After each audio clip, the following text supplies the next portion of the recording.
Now, after taking a hiatus from the music industry, this singer and songwriter is back with an exciting reinvented sound. Letang broke onto the scene on multiple platforms, from being a part of the music group Adila to being on SABC1's Star Search. After much change, she has now released her anticipated single, Vusani. This is in preparation for the completion of her album later in the year. Let's take a look at the teaser for Vusani. Ngihamba yonke indawo ngifunana nempilo lonke ilizwe impilo yami yaphihlika wemama kanti wena ukuphi ngibonisa indlela.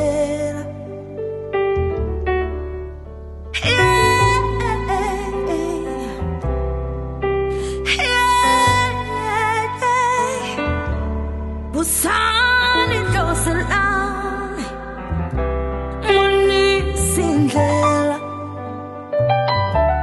Vusani Tlose lami ngonisa. What a voice. If you have any questions for Letang, please head over to our social media platforms and use the hashtag Afternoon Express. Welcome to the show. Thank you. Thanks I for have having not me. seen you in forever. Yeah, it's been a long journey. Yeah, so, your career certainly has been a journey. And are you well? Are you feeling good? I'm feeling great. Yeah. I think I'm in a better space right now in my life. So, yeah, I'm feeling awesome. Let's go all the way to the beginning. Let's start with Adila. Okay. I mean, what was that experience like for you? Because that changed your world. That experience was so amazing. Yeah. I mean, we were young and we were so excited to just be superstars, if I may put it that way. You know, everybody wanted to be a pop star at that time. Yeah. So it was just amazing.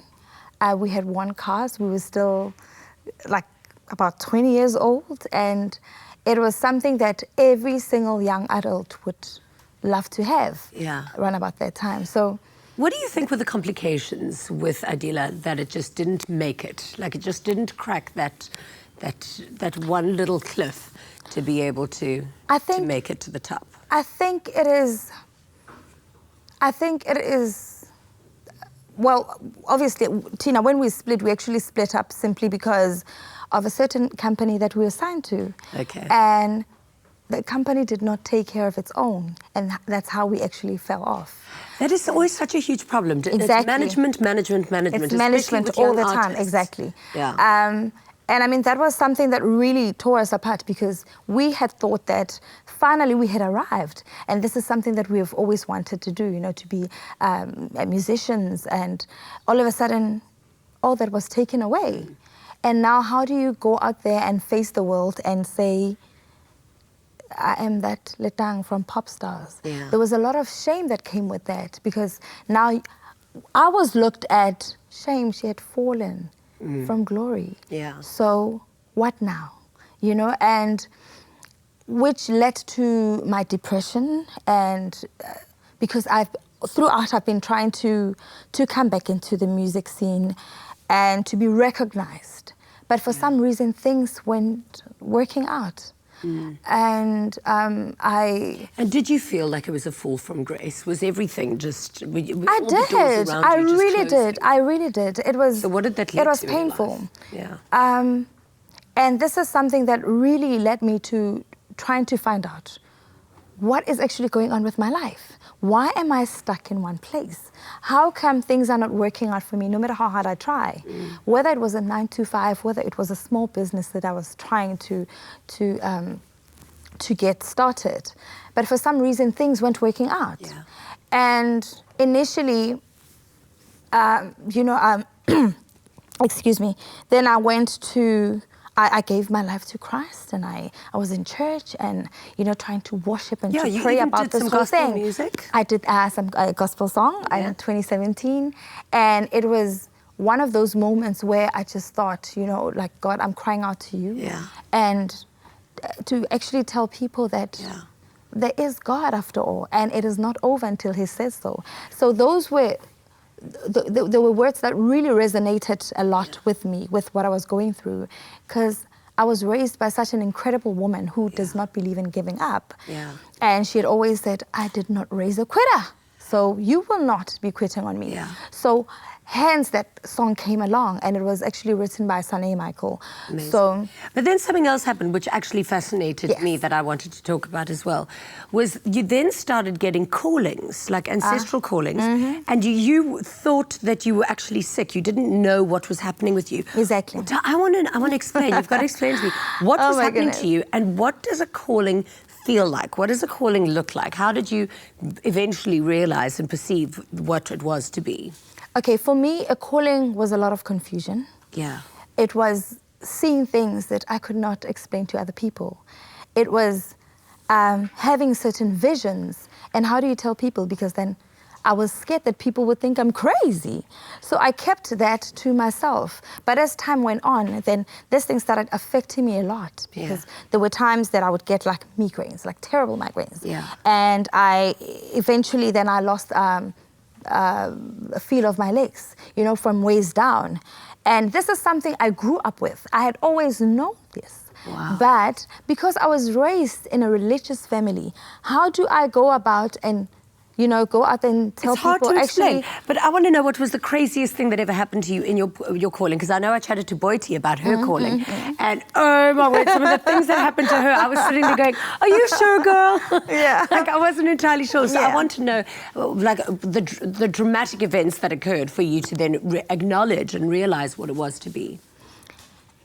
I think it had to be when I started losing feeling in my legs. Yeah. It really had to do. It had to be that, because that's when I started, you know, seeing exactly where I had to go. And I spoke to my mother and I said, Mom, I think it's time. And you know, she took me by the hand and supported me. And I went to Twasa. While I was there, obviously there was a lot of things that I was going through. There was a lot of spiritual growth that actually was happening around that time. And there was a time that I think it was a turning point in my life. I usually say it was my rebirth, where I found myself, I found my sound, I found a different way and forms of writing and connecting with this music. And that's where Vusani was actually born. Amazing. And I was actually somewhere in the mountains, Ukpatla, I don't know what you call it, Ukpatla, and to pray. And that's when this melody kept on playing in my head. Yeah. And, you know, I just put ink on paper, and the rest is history. The evolution of you is very, very evident. You're looking like a woman that's come out on the other side. So Thank you. beautiful. Yeah, I cannot wait to hear your new song a little bit later. I can't wait Thank for you that so performance. much, Well Jane. done, and thank you for being here today. Polly, what's happening on the socials? Beautiful. I mean, firstly, looking like a phoenix who has risen from the ashes. We definitely do celebrate you, and thank you for answering that calling, Letang. Now, we've asked you if you've got any questions for Letang, and we've got Xolani here who says, I want to know what inspired and motivated her to become a singer or musician. I love her so much. And lastly, what has she been up to? Or rather, what's been cooking behind the scenes? Girl, people missed you. Oh, wow. Shoo, okay, I'm so humbled by that. Shoo. Music is something that I grew up with, something that I've always been passionate with. And it is something that really heals me, that calms me down. And I just, yeah, it's my passion, and I've always wanted to do that.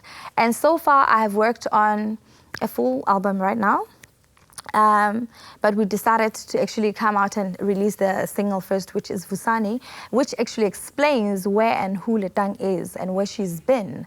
So yeah, look out for that. Next month, we're dropping the album. Thank you so much for the love. Well done. Thank you so much for being here. Thank you.